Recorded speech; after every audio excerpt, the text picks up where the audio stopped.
नमस्कार दोस्तों, हिंदी मंजूषा चैनल पर आपका स्वागत है। चलते हैं कहानी मंच की ओर। आज की कहानी जो कि आपकी जीवन के प्रति सोच बदल सकती है, एक पति पत्नी की प्रेम गाथा से संबंधित है।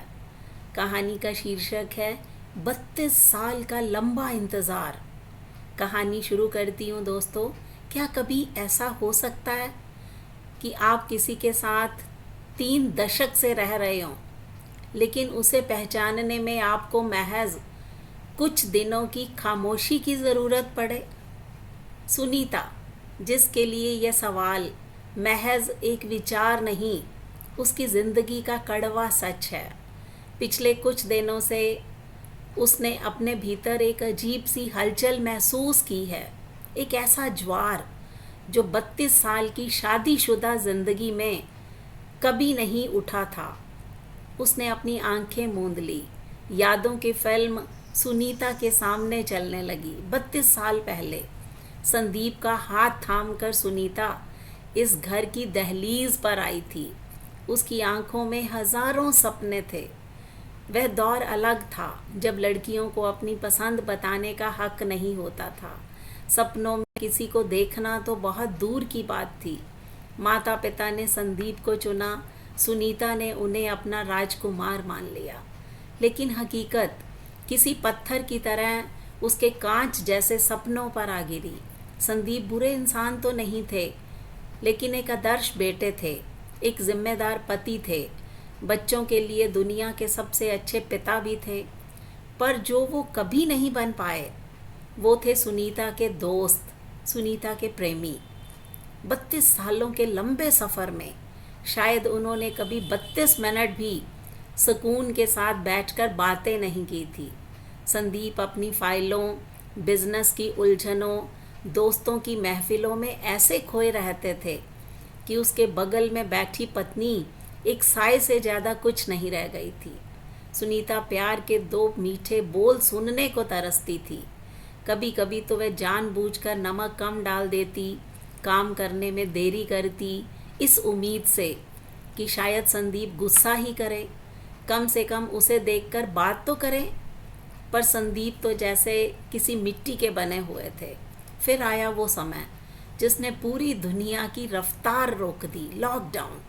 शुरुआत में तो सुनीता को डर लगा।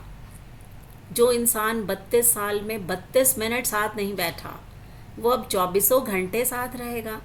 लेकिन कुदरत का करिश्मा देखिए दोस्तों, 45 दिनों से दोनों एक ही छत के नीचे बिना किसी शोर शराबे के साथ रहे।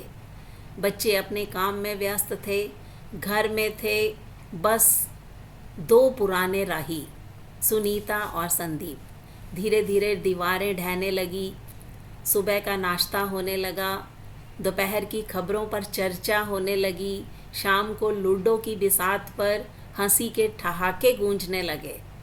हद तो तब हो गई जब संदीप खुद किचन में जाकर चाय बनाने लगे। एक दोपहर सुनीता अपनी यादों में खोई हुई थी। तभी संदीप की आवाज़ आई, सुनीता सुनो। कहाँ खोई हो? कब से आवाज़ लगा रहा हूँ, आ जाओ, देखो चाय भी बन गई है। सुनीता जब बाहर आई तो देखा संदीप चाय के 2 प्याले लिए उसकी राह देख रहे हैं। वह दृश्य सुनीता के लिए एक सपने जैसा था। संदीप ने धीमे से कहा, आ जाओ बैठो, गरम चाय पियो, मुझे तुमसे कुछ बात करनी है। सुनीता ने धड़कते दिल के साथ कहा, सुनो जी, मुझे भी आपसे कुछ कहना है। संदीप मुस्कुराए, पहले तुम बताओ। नहीं, पहले आप। सुनीता ने अपनी नज़रें झुका ली। फिर सुनीता ने संदीप की तरफ देखा। संदीप ने गहरी सांस ली, सुनीता का हाथ अपने हाथ में ले लिया। उसकी आवाज़ में एक ऐसी नमी थी जो सुनीता ने पहले कभी महसूस ही नहीं की थी। संदीप बोले, सुनीता, इन 32 सालों में हम शायद एक दूसरे को कभी समझ ही नहीं पाए, या यूं कहूँ कि मैंने कोशिश ही नहीं की। पर इन 45 दिनों ने मेरी आंखें खोल दी। मुझे समझ आ गया कि तुम्हारे बिना मैं ज़ीरो हूँ। तुम्हारा आस पास होना ही मुझे पूरा करता है। तुम हो तो मैं हूँ, वरना कुछ भी नहीं। शायद बहुत देर कर दी मैंने, लेकिन सच तो यह है कि मुझे अब तुमसे प्यार हो गया है। क्या तुम मुझे माफ़ कर सकोगी? सुनीता के शब्द जैसे उसके गले में अटक गए। जिस एक वाक्य के लिए उसने 3 दशक का 32 साल का लंबा इंतज़ार किया था, जब वो मिला तो आंखों से गंगा जमुना बह निकली। उसने कुछ नहीं कहा, बस अपना सिर संदीप के कंधे पर रख दिया। उसके आंसू संदीप की कमीज़ को भिगो रहे थे। वह खामोशी 32 साल की हर शिकायत को धो रही थी। आखिरकार सुनीता ने अपनी बंद आंखों से अपना सपना सच होते देखा, जिसे उसने 32 साल पहले अपनी विदाई के समय देखा था। 32 साल के लंबे इंतज़ार के बाद सुनीता का सपना पूरा हुआ। ये थी दोस्तों एक छोटी सी कहानी। आपको ये कैसी लगी? इस पर अपनी प्रतिक्रिया दीजिए। हिंदी मंजूषा चैनल को सब्सक्राइब कीजिए। मिलते हैं अगली वीडियो में। तब तक के लिए नमस्कार दोस्तों।